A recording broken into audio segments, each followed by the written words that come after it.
Donc, bonjour, bienvenue, Francis, Sébastien, Jessica.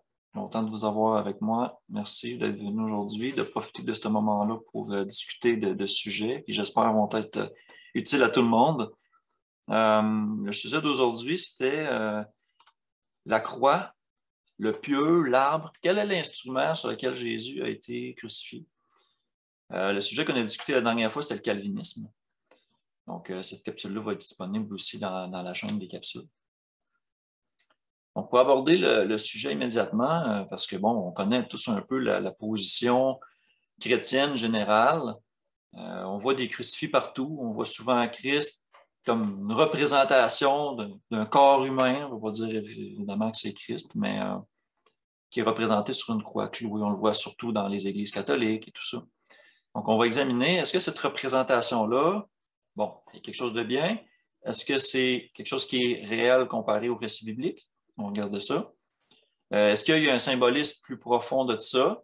Qu'est-ce que ça veut dire pour nous autres en tant que chrétiens dans notre vie? Fait que, un petit peu un résumé de ce qu'on va regarder. Partout dans les textes, quand on lit les traductions dans la Bible, pas mal toutes les traductions, peut-être à part celle des témoins de Jéhovah, parce qu'ils ont pris le mot croix et ils l'ont comme traduit pour poteau de torture. Okay? Partout, nous, on va voir le mot croix. Bon, dans les églises catholiques, ailleurs, on voit ce symbole-là. En réalité, on ignore, comme bibliquement parlant, la forme qu'elle avait. Dans les récits historiques, on retrouve ces instruments de torture-là et de mort, de peine capitale, dans l'histoire des Romains, du peuple romain et dans cette époque-là, de la part des historiens. On voit que les croix avaient différentes formes, en fait. Il y en avait que c'était comme vraiment juste un poteau. Il y en a que c'était des croix comme en forme de T, d'autres comme en forme de croix comme on connaît, et d'autres comme même en forme de X. Donc, juste pour faire une meilleure représentation de ce que je vous explique, je vais partager mon écran avec l'image pour que vous puissiez voir ce que je vous parle. Donc, on parle évidemment d'un poteau. On parle d'une croix comme en T, comme ça. Ça, c'est un symbole que j'ai vu chez les frères franciscains, entre autres, qui sont catholiques. Ils portent une croix comme ça, comme un T. Il y a la croix, la fameuse croix qu'on connaît avec la section du haut aussi qui est rajoutée. Et on a l'arbre parce que vous allez voir que dans les traductions, quand on regarde le mot, ça semble vouloir signifier un arbre. Donc, la question, c'est, bon, quelle forme elle avait? Est-ce que c'est important? Okay? Donc, les preuves historiques quand même qu'on a de cette période-là sont peu précises.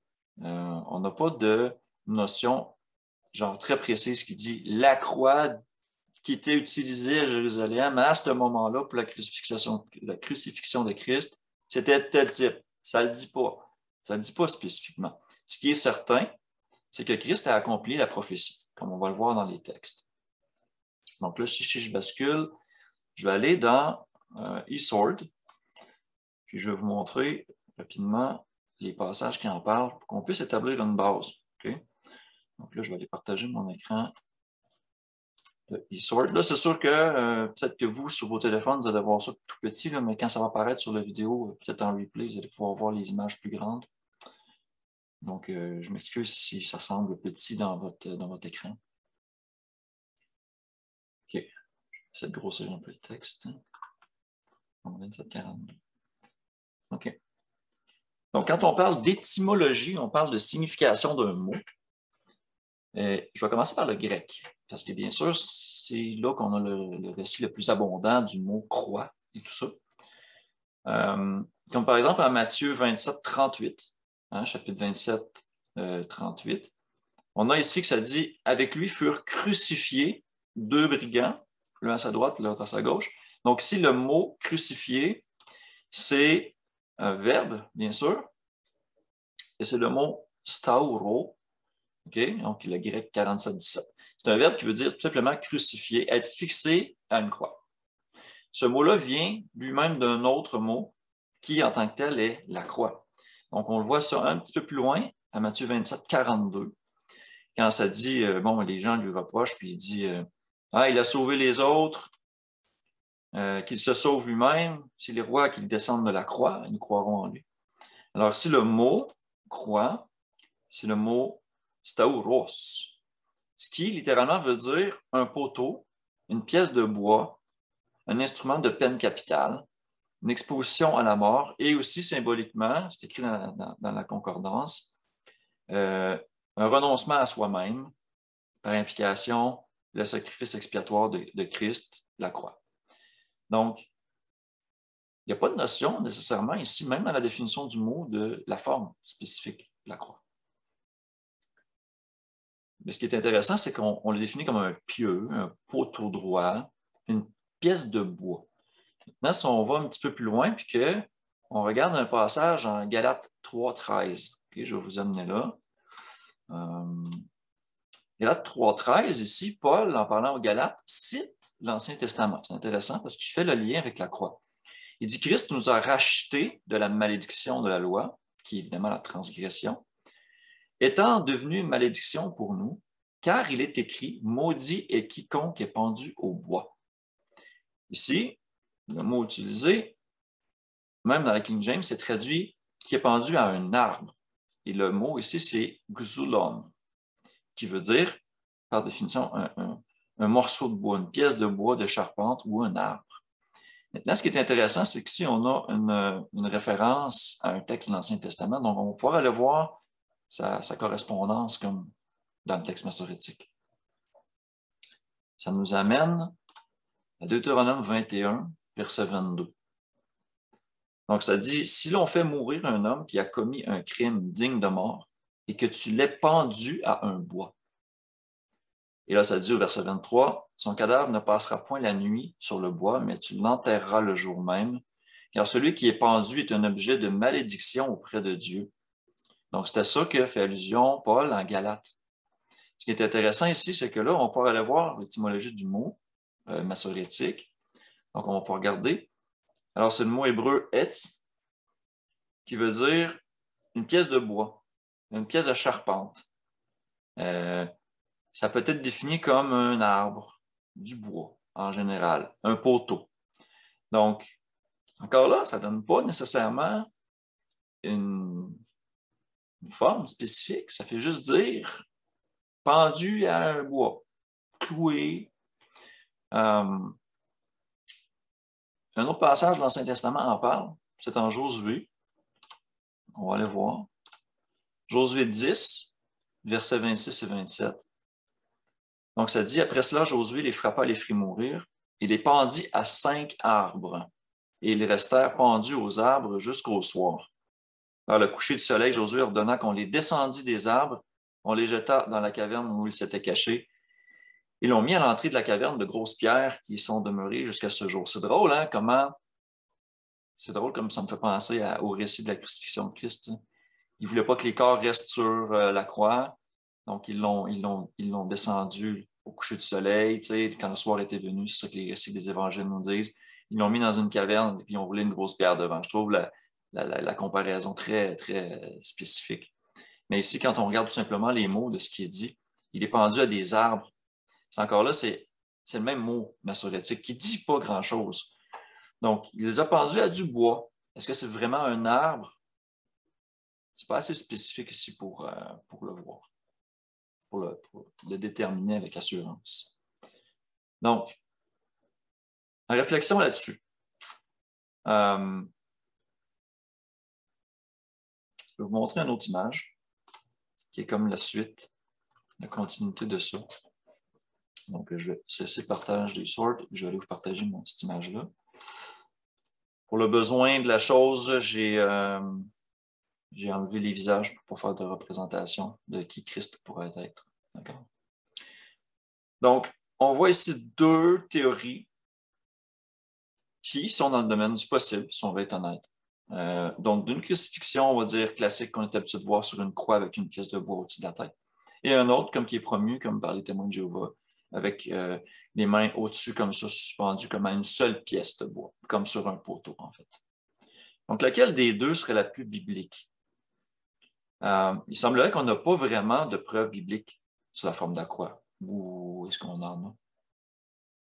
Bien, pour un étudiant qui est diligent, j'ai toujours l'espoir que la vérité est accessible. Maintenant, les récits bibliques n'en parlent pas spécifiquement, comme j'ai déjà dit, mais on a des indices. On a des indices, puis je vais vous les partager, puis j'aimerais ça avoir vos commentaires là-dessus. Je vais vous emmener dans des textes, je vais vous les lire, parce que je veux quand même qu'on puisse garder l'image, qu'on puisse voir en fonction de ce que je lis, qu'on puisse comprendre avec l'image. Ça va être plus facile. En Matthieu 27, 38, okay, ça dit « Avec lui, avec Christ, furent crucifiés deux brigands, l'un à sa droite et l'autre à sa gauche. » Quand on regarde le mot ce qui est utilisé pour décrire droite et gauche, ça parle de la façon dont on travaille avec nos mains. Ça parle de la main droite et de la main gauche. Alors, la King James, ça traduit, ça ici, c'est la rue seconde que je viens de vous lire, mais la King James, ça traduit « on his right hand and on his left hand ». Ça donne un indice quand même important, c'est que si les brigands étaient crucifiés à sa droite et à sa gauche, et qu'ils étaient à sa main droite et à sa main gauche, ça aurait beaucoup plus de sens que ses bras soient écartés comme ça qu'au-dessus de lui. Mais ça peut vouloir dire aussi juste simplement à sa droite et à sa gauche, sans aucun rapport avec ses mains. Donc, c'est un indice, mais c'est comme pas assez probant encore. Tu sais, je t'ai laissé sur ma faim un peu par rapport à ça, mais je voulais le partager. D'autres textes des autres évangiles rapportent à peu près la même chose. En Marc 15, 27, c'est-à-dire crucifié avec lui deux brigands, l'un à sa droite, l'autre à sa gauche. En Luc 23, 33, ça dit « Lorsqu'ils furent arrivés au lieu appelé Crâne, ils le crucifièrent là, ainsi que les deux malfaiteurs, l'un à sa droite, l'autre à sa gauche. » C'est toujours les mêmes mots qui sont utilisés. En Jean 19, 18, ça dit « C'est là qu'il fut crucifié, et deux autres avec lui, un de chaque côté, et Jésus au milieu. » Donc, on peut voir que ça peut vouloir dire tout simplement à sa droite, à sa gauche, pas nécessairement à sa main droite et à sa main gauche. Voilà un petit peu ce que j'en pensais. Deuxième chose, c'est les clous. On a des versets qui parlent spécifiquement des clous. Là, ça devient un peu plus intéressant. En Jean, chapitre 20, verset 25, on a Thomas qui doute, qui dit si je ne vois pas la marque des clous dans ses mains, je ne croirais pas. Alors, je vous lis le texte. Les autres disciples lui dirent donc, « Nous avons vu le Seigneur. » Mais Thomas leur dit, « Si je ne vois pas dans ses mains la marque des clous, et si je ne mets pas mon doigt dans la marque des clous, et si je ne mets pas ma main dans son côté, je ne croirai pas. » En Luc 24, 39 et 40, on a un récit similaire à ça, dans lequel Jésus finalement montre à Thomas et dit « Voici mes mains et mes pieds, c'est bien moi, touchez-moi et voyez, un esprit n'a ni chair ni os, comme vous le voyez que j'ai. » Et en disant cela, il leur montra ses mains et ses pieds. Ici, ce qui est intéressant, c'est que Thomas spécifie que ce sont des clous dans ses mains. Ce ne sont pas un clou dans ses mains. Voyez-vous la nuance? S'il était crucifié seulement d'un seul clou, par les mains jointes à un seul poteau, les chances seraient qu'il pourrait y avoir juste un seul clou qui lie ses deux mains. Tandis que s'il a une marque des clous dans ses mains, alors là, il y a plusieurs clous pour ses mains. Donc, ça veut dire qu'il y aurait au moins un clou par main. C'est un petit peu la logique derrière ça. C'est pas à toute épreuve non plus, je trouve, parce que, on ne sait pas, il aurait pu avoir deux clous, une première main clouée, une deuxième main clouée par-dessus sur le même poteau, mais il y aurait deux clous quand même. Donc, encore là, ce n'est pas une preuve, je pense, qui pourrait être probante, mais c'est quand même un indice intéressant. Troisième truc que j'ai pu identifier, c'est qu'au-dessus, on a cloué une pancarte qui indiquait son accusation. On le voit en Matthieu 27, 37, dans lequel il est écrit « Pour indiquer le sujet de sa condamnation, on écrivit au-dessus de sa tête, celui-ci est Jésus, le roi des Juifs. » Au-dessus de sa tête. Si ça avait été un poteau, on aurait peut-être pu écrire au-dessus de ses mains. C'est juste une réflexion que je fais. C'est sûr que la pancarte est quand même au-dessus de sa tête, mais ici, on a pris la peine d'écrire que c'était au-dessus de sa tête et non pas au-dessus de ses mains.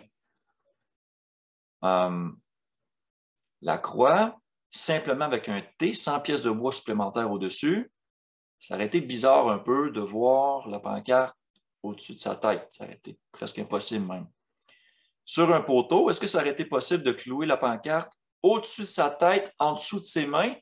Peut-être, mais hautement improbable quand même. Donc, moi, à la lumière de comme ces trois passages-là, qui sont ce que j'ai trouvé les seuls indices qui pourraient nous donner un petit peu une indication sur la nature de la croix ou sa forme, ça serait ça. J'en ai conclu qu'aucune n'est 100% probante, mais reste que quand même, les trois mis ensemble, ça semble pencher vers une crucifixion avec deux pièces de bois comme ça intercalées, comme on le voit dans les modèles classiques. Maintenant, on croise ça avec des récits historiques, ben, ça explique pas beaucoup plus. Mais tu sais, en réalité, on le sait, est-ce que c'est ça qui est vraiment important? Est-ce que la forme de la croix, c'est vraiment ça qui est important? Non. On sait que c'est ce qu'il a accompli en faisant ça qui est important. C'est clair. C'est l'expiation qu'il a faite pour nous sur le bois. Et ça, c'était spécifique. Ça avait été cloué sur un poteau de métal ou attaché à une bâtisse ou sur une muraille. Ça n'aurait pas été pareil dans l'accomplissement de la prophétie. Mais là, spécifiquement, il a été cloué sur une pièce de bois, comme il est expliqué en Deutéronome 21. Fait que ça fait un petit peu le tour de l'aspect crucifixion en tant que tel sur la forme de la croix. Je ne sais pas si vous avez commentaires ou observations en rapport avec ça. Toi, tu en as. Isabelle a quelque chose à dire. Tu peux parler. Mais, tu sais, dans la Bible, quand c'est marqué que Jésus, il portait sa croix jusqu'au mont Golgotha, il portait sa croix à cet endroit-là. La croix, exactement, c'est-tu comme un poteau ou c'est vraiment comme une croix, là? Encore là, je suis pas mal persuadé que c'est le même mot qui est utilisé. Ça va être stauros.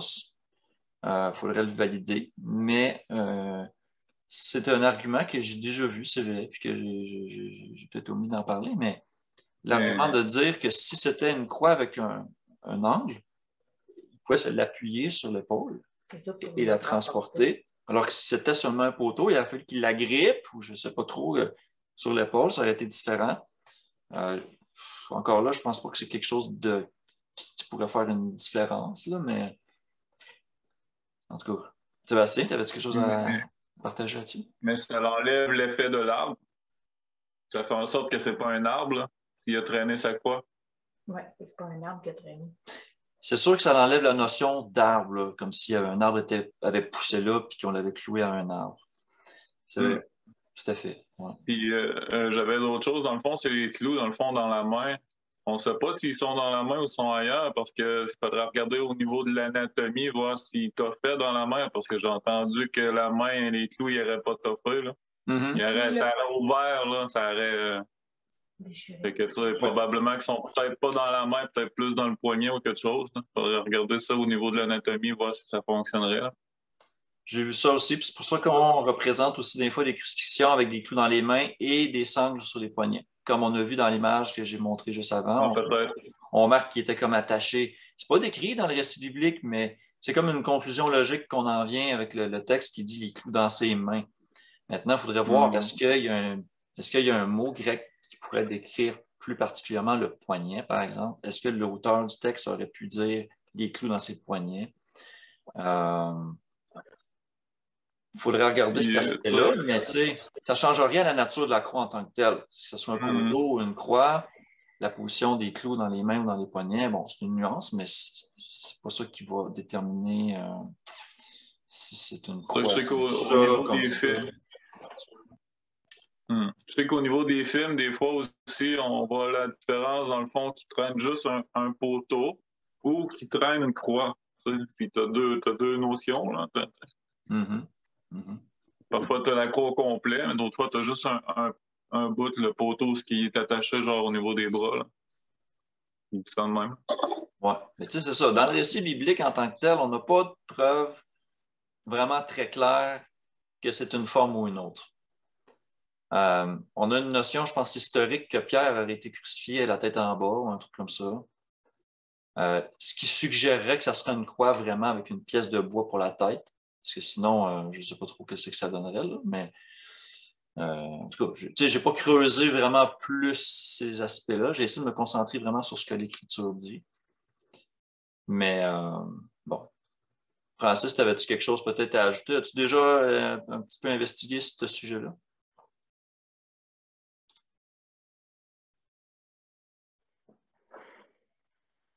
J'ai jamais investigué moi-même le sujet. Pour moi, ça semblait assez clair. C'est pour ça que j'ai pas investigué, mais la conclusion à laquelle on arrive fait du sens tout de même. Donc, OK. Je vais passer à l'aspect spirituel un peu, puis à l'implication que ça représente pour nous dans la suite des choses. Merci, Francis. Ouais, fait que si on parle de l'aspect spirituel, c'est évident que peu importe la forme qui est utilisée, ça ne change rien au sacrifice de Jésus pour nous. Ça, c'est sûr. Par contre, comme j'ai dit, pour que la prophétie se réalise, il fallait que ça soit du bois, ce qui a été fait. Ensuite, ce symbole-là, repris depuis des centaines d'années de la part du catholicisme, il faut se l'avouer, est devenu une sorte d'idole, une représentation de Christ fixée éternellement dans sa mort. C'est ça que ça représente. Une façon de constamment crucifier Christ. C'est pourquoi aussi, je pense, que plusieurs assemblées protestantes ils représentent la croix vide. Pour ainsi, je pense, éviter de représenter Jésus nécessairement sur la croix. Parce qu'on sait qu'il n'est plus sur la croix, qu'il est au ciel. Donc, ça serait une manière de reprendre le symbolisme sans nécessairement y appliquer la notion de fait qu'il est sur la croix, qu'il est encore cloué là, comme s'il était encore là. Il y a des passages qu'on a dans l'Écriture qui parlent clairement que Christ a triomphé de la mort sur la croix, ce qui peut nous sembler en fait contradictoire parce qu'en fait, il est mort sur la croix. Mais en Colossiens 2,15, et là, je vais partager Isord.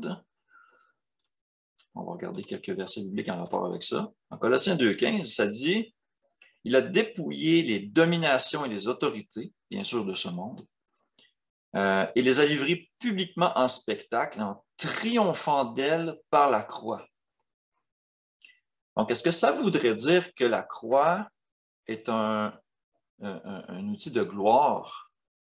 Pas vraiment, parce qu'on va voir à la lumière d'autres textes que c'est pas ça que ça signifie. Ici, quand on regarde la signification du contexte en Colossiens 2, on parle clairement qu'on était mort par nos offenses, l'incirconcision de notre chair, et il nous a rendu la vie avec lui en nous faisant grâce pour toutes nos offenses. Ça représente le sacrifice d'expiation. Et ça dit, il a effacé l'acte dont les ordonnances nous condamnaient et qui subsistait contre nous. Ici, il est couramment admis qu'il s'agit de la loi, qu'il a cloué à la croix, alors qu'on sait que c'est nos péchés qu'il a cloués à la croix. Et d'ailleurs, qu'est-ce qui lui-même était cloué à la croix? Il a porté nos péchés. Donc, ayant pris nos péchés, il a cloué nos péchés littéralement. Son corps a été cloué à la croix, à notre place. Et aussi, on a cloué la pancarte qui expliquait un peu sa condamnation, ce à quoi on l'accusait. On l'a cloué à la croix, littéralement. Donc, ici, c'est vraiment dans un contexte de justification. Donc, il a triomphé d'elle par la croix. On va dire qu'il a cloué la transgression à la croix. C'est ce que ça veut dire. Maintenant, un autre passage qu'on a, c'est que, bon, on est appelé à se charger de sa croix tous les jours et de le suivre. Est-ce que littéralement, ça veut dire que je dois prendre une pièce de bois puis la traîner tous les jours? Mais non, c'est pas de ça du tout qu'il parlait. Mais il disait en Luc 9, 23, il dit à tous, si quelqu'un veut venir après moi, c'est-à-dire me suivre, qu'il renonce à lui-même et qu'il se charge chaque jour de sa croix et qu'il me suive. Et là, c'est intéressant, il dit, celui qui voudra sauver sa vie la perdra, et celui qui la perdra à cause de moi la sauvera.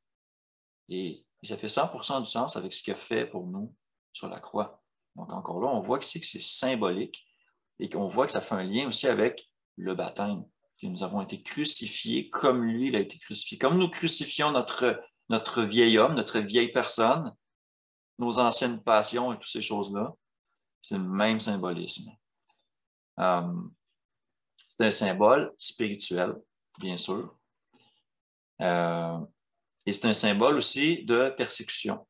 qui représente la souffrance, la persécution. On peut le voir en Galates 6,12, dans lequel Paul dit « Tous ceux qui veulent se rendre agréables selon la chair vous contraignent à vous faire circoncire, c'est-à-dire à entrer dans une autre alliance que celle du sang de Christ, uniquement afin de n'être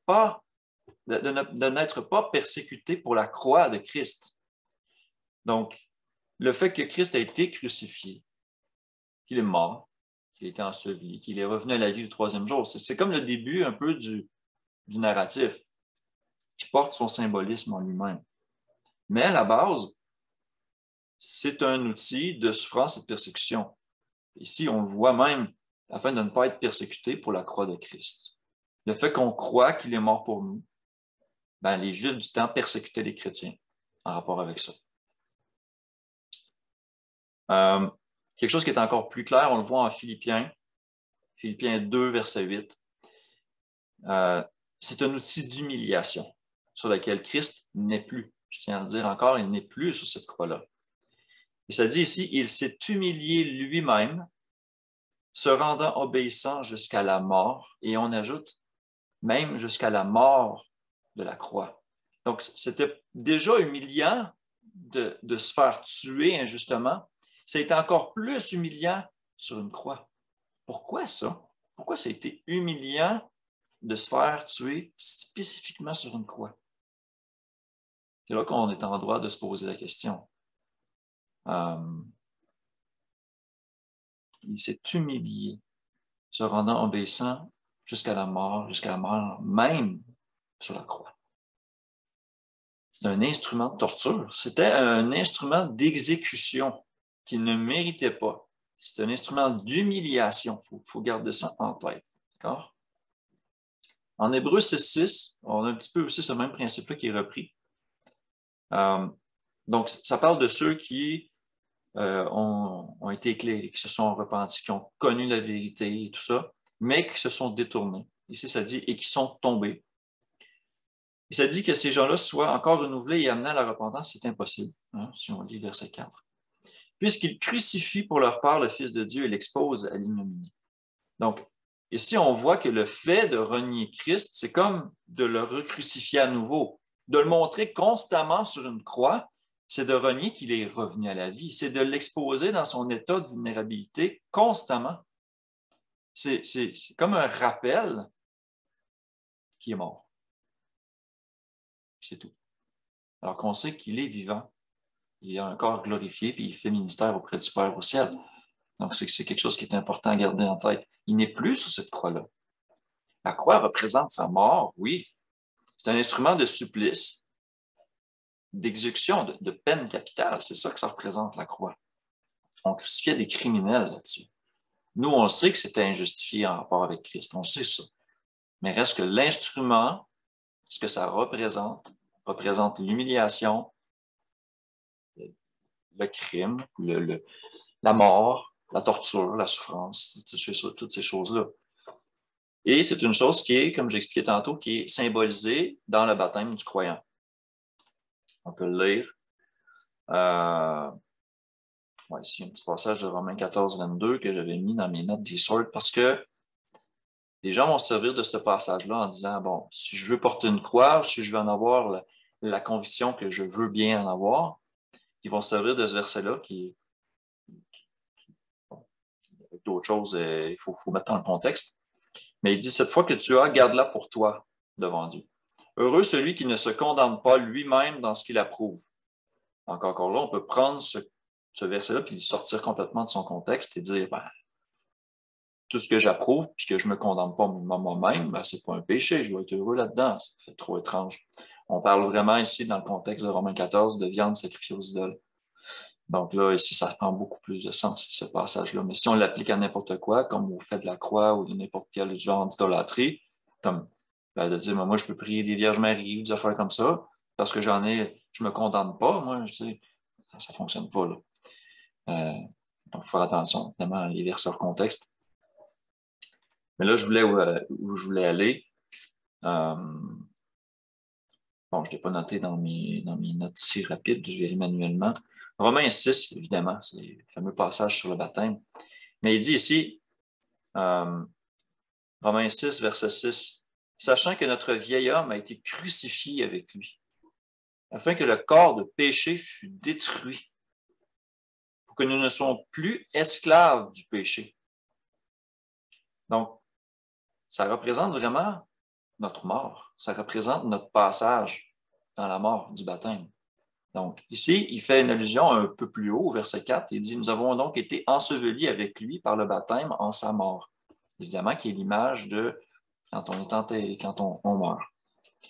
Mais ici, il dit, afin que, comme Christ est ressuscité des morts par la gloire du Père, de même, nous aussi, nous marchions en nouveauté de vie. Donc, c'est ça le symbolisme de tout ça. Porter sa croix ne signifie pas littéralement porter un bijou en forme de croix. C'est symbolique du reniement de soi. Et ça se démontre dans nos fruits, dans notre vie, pas simplement par un bijou qu'on porte au cou. Si on regarde Matthieu 7, verset 15 et suivant, Jésus est très clair quand il dit « Prenez garde aux faux prophètes. Ils viennent à vous en vêtements de brebis, mais au-dedans, ce sont des loups ravisseurs, et vous les reconnaîtrez à leurs fruits. » Et là, le reste du verset dit donc « C'est donc à leurs fruits que vous les reconnaîtrez. » Je tiens à préciser que jamais dans les évangiles, jamais les apôtres, jamais les disciples, jamais en actes, jamais dans les différentes assemblées auxquelles Paul a formé et prêché, il n'y a de notion de littéralement porter un symbole d'une croix, d'orner sa pièce ou un immeuble ou une église ou une porte d'une croix. Nulle part. Ça n'apparaît pas nulle part dans les évangiles, ni dans les actes, ni dans les épîtres. Si ça avait été quelque chose de vraiment si important que ça pour les premières églises, on le saurait. Donc, notre Seigneur, il est glorieux et éternel, il nous attend au ciel auprès de Dieu le Père. Alors pourquoi on devrait nous porter l'instrument de sa mort et de son humiliation sur nous? En plus de ça, malheureusement, beaucoup de gens la portent, la croix, mais indignement aussi. Puis vous allez tout de suite comprendre ce que je vais vous montrer quand je vais vous les montrer, les photos. Je sais que vous le savez, mais pour ceux qui ne le savent pas, OK, je vais vous montrer, partager les photos. Je m'excuse s'il y en a quelques-unes qui peuvent sembler offensantes. J'ai essayé de prendre celles qui étaient les plus représentatives. Donc, je vais attendre un petit moment, le temps que ça se mette à jour sur vos appareils. OK, donc, ici, on a la fameuse star, Madonna, qui porte une croix. Ça veut-tu dire que c'est réellement une chrétienne? Les œuvres dans sa vie représentent-elles vraiment la vie de Christ? Loin de là. OK? Je continue. Plein d'autres vedettes. Justin Bieber, qui s'est dit qu'il a été baptisé et qui est devenu chrétien. Est-ce que ses œuvres dans sa vie représentent vraiment ça? D'autres vedettes, j'ignore complètement son nom, je ne les connais pas toutes, qui portent la croix autour du cou.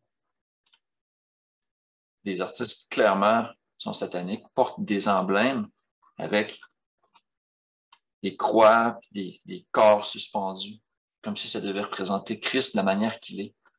Comprenez ça, mes frères et mes sœurs, que la manière que je le vois, c'est bien personnel, vous pouvez être en accord avec ça ou pas, OK? Chacun est dans sa propre conviction de ça, mais moi, ce que je vois, c'est que l'ennemi se sert du sacrifice de Christ pour le moquer.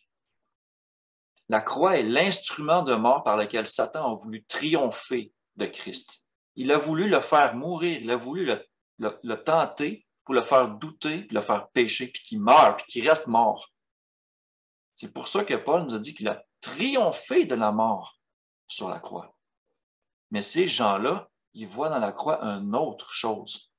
Ils voient le symbole de la condamnation. Ils voient un symbole de dérision pour ce qui est de Christ. Sa mort, son humiliation, sa souffrance. Et regardez ces gens-là, comment ils la portent.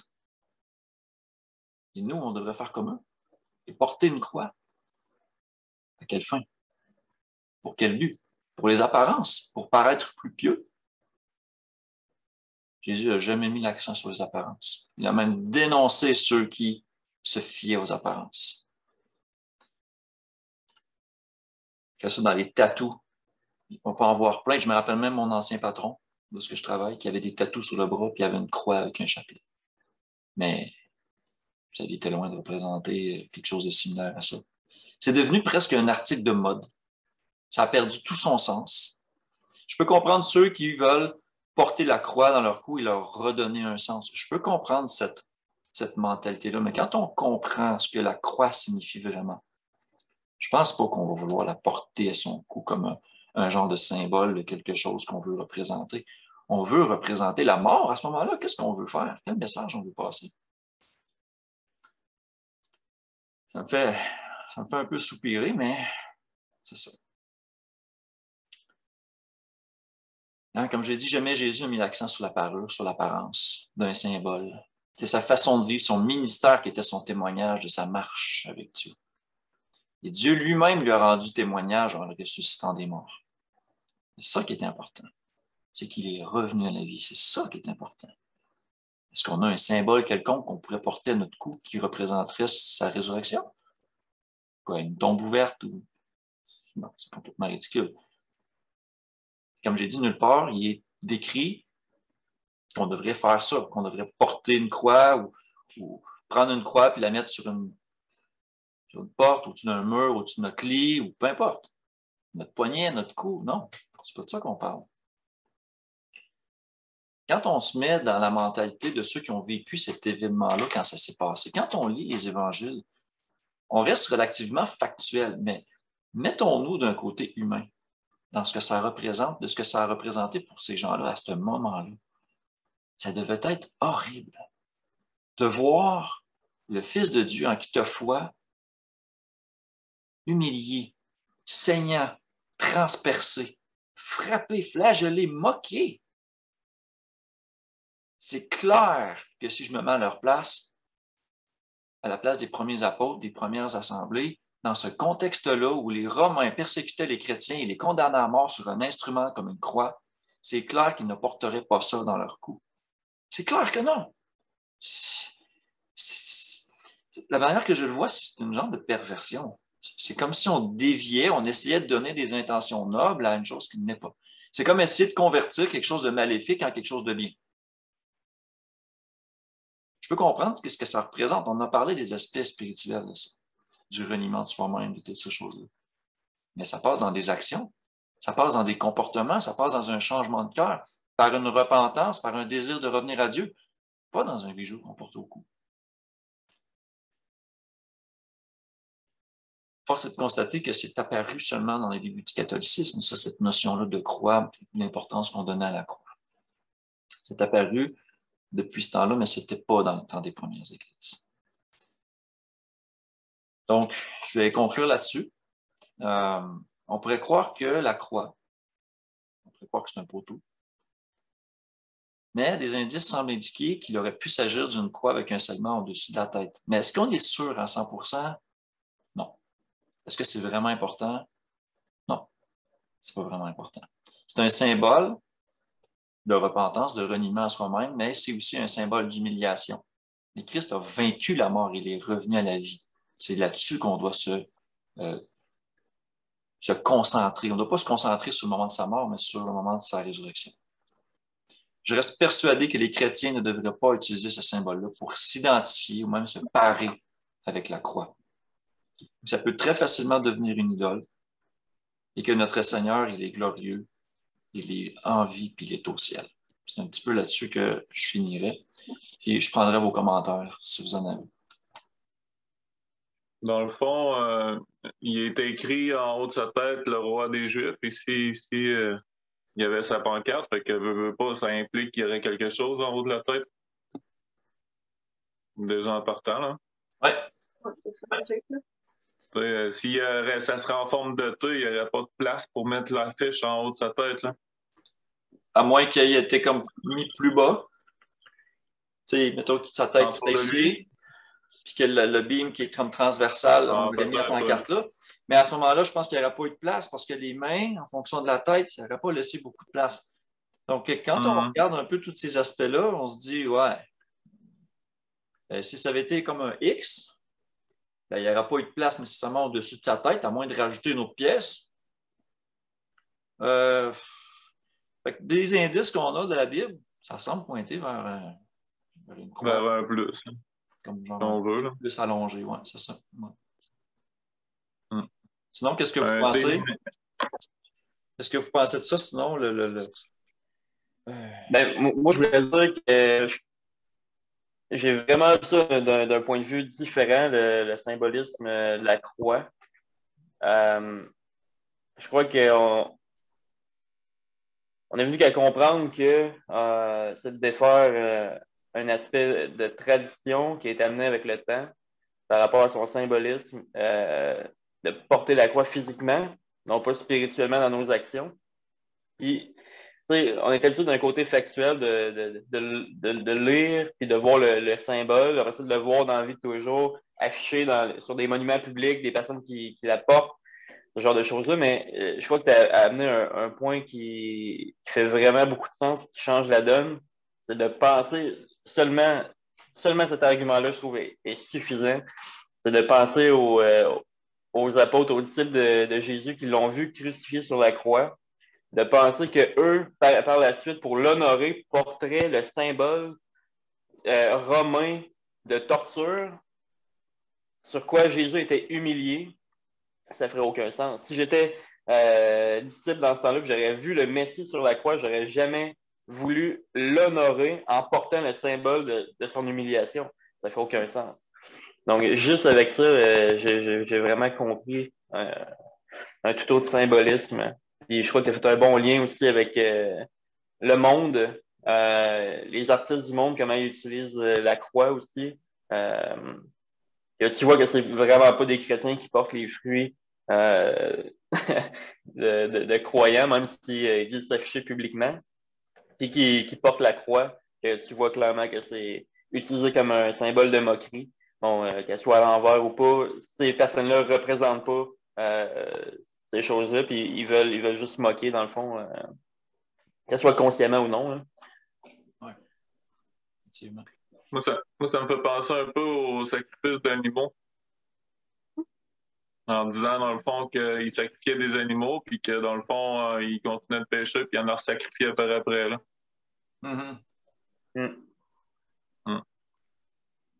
Oui, c'est cette notion-là, c'est vrai. C'est comme de dire, ben Christ est crucifié. On le crucifie tous les jours, ça veut dire que je pêche tous les jours, dans le sens que c'est pas grave, il est tout le temps là, il est crucifié. Alors qu'il n'est plus sur la croix, il n'est plus dans la tombe, il est au ciel, il est ressuscité. On devrait se comporter de même manière. Donc, c'est de mettre le focus sur un aspect mort, un aspect souffrance, un aspect humiliation, puis de ne pas voir l'aspect glorieux qui nous attend. C'est de rester concentré sur des choses du passé, carrément, puis de ne pas regarder vers l'avenir. Hey, merci pour vos commentaires et partage. Merci. Moi, ça faisait le tour pour ce que j'avais à vous communiquer sur la croix, le pieux et tout ça. Donc, espérant que ça a été utile à tout le monde.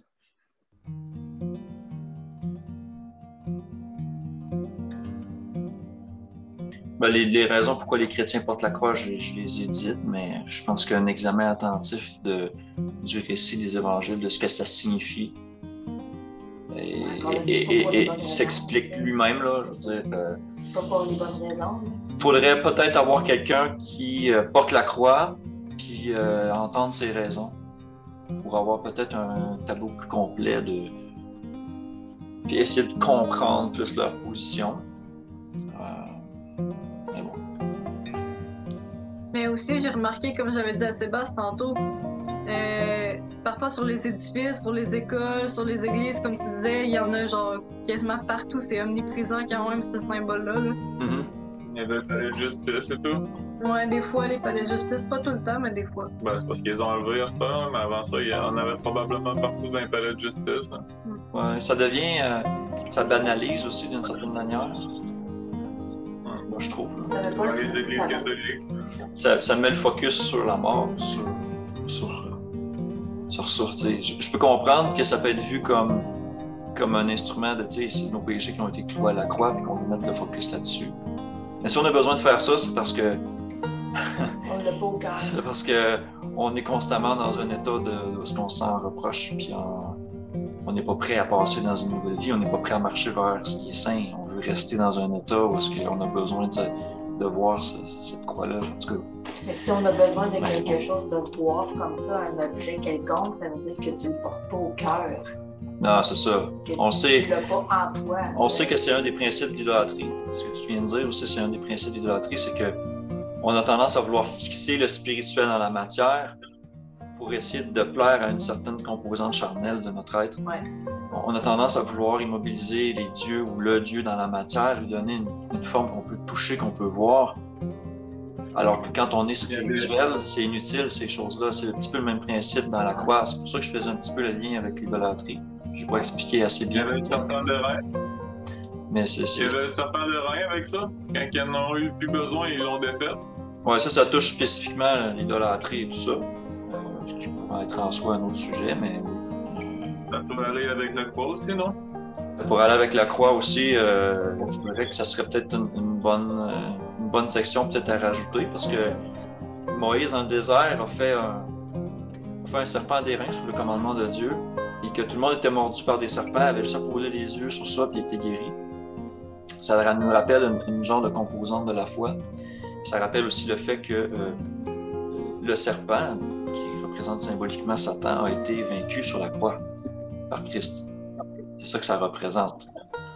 Maintenant, par rapport à la forme de la croix, est-ce que ça serait peut-être pertinent d'aller voir dans ce récit-là de Moïse au désert, est-ce que c'était particulièrement une croix ou un poteau? Je pense que le texte ne le dit pas. Mais si c'est un bon cue, Sébastien, je vais aller vérifier cette petite partie-là.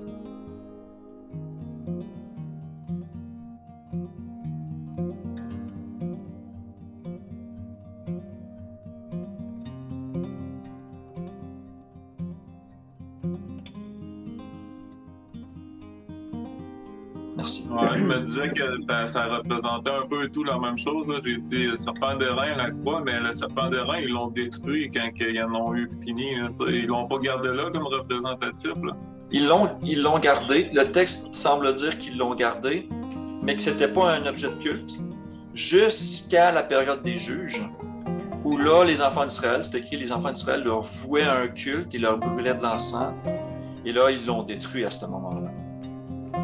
Mais aussitôt que ça a tombé en culte, ils l'ont détruit. Exactement. C'est pour ça que ça touche plus l'idolâtrie, mais ça pourrait avoir un lien avec la croix, d'une certaine manière. Avec la croix, parce que là, ils la gardent, ils font quand même un état de culte avec la croix en ce moment.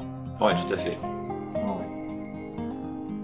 Il pleure Jésus sur la croix, tu sais, c'est Jésus représentatif. Là. Il pleure, puis il lave, puis t'en vois souvent des vidéos comme ça. Là. J'en ai vu l'autre fois, là, c'est ça. Là, ça te fait penser tout le temps au il pleure des statues qui ne parlent pas, ne respirent pas, et ainsi de suite. Là. C'est vrai. Oui, tout à fait. Ouais. C'est ce que tu dis qui m'a amené à me dire, ben c'est peut-être pour ça que les protestants ont fait des croix, mais ils ont voulu garder le symbolisme de la croix, mais sans l'aspect idolâtrique de la représentation de Jésus. Ouais. Mais même là, quand on voit, qu'on creuse plus loin, on a vu, tu sais, comme le symbolisme vraiment réel de ce que la croix représente, puis du fait que, comme Francis a complété, c'était un instrument romain que les disciples du temps n'auraient jamais voulu porter une croix pour honorer Jésus. C'est clair que non. Fait que, à la lumière de tout ça, en tout cas pour moi, c'est assez clair. Mais que chacun fasse son choix, mais tu sais, pour moi, c'est assez clair là, que c'est comme pas une manière de l'honorer. C'est plutôt par nos fruits dans notre vie qu'on l'honore, qu'on suit.